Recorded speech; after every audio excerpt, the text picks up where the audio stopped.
பல் துலக்குவது நமது அன்றாட வழக்கத்தின் ஒரு முக்கிய பகுதியாகும்.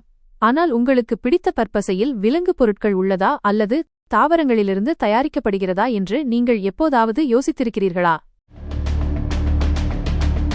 மற்ற எந்த நுகர்பொருட்களையும் போலவே ஒரு பற்பசையும் பயன்படுத்தப்படும் பொருட்களைப் பொறுத்து சைவமாகவோ அல்லது அசைவமாகவோ இருக்கலாம். விலங்குகளிலிருந்து பெறப்பட்ட பொருட்களிலிருந்து தயாரிக்கப்படும் பற்பசை ஒரு அசைவ பொருளாகும்.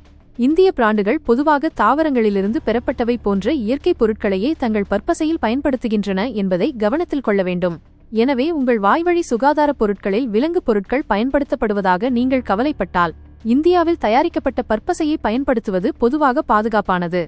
இந்தியாவில் தயாரிப்பை உற்பத்தி செய்யும் வெளிநாட்டு பிராண்டுகள் கூட பொதுவாக கிராம்பு, புதினா மற்றும் பிற இயற்கை மூலிகைகள் போன்ற தாவரங்களிலிருந்து பெறப்பட்ட பொருட்களை பயன்படுத்தி பற்பசை தயாரிக்கின்றன.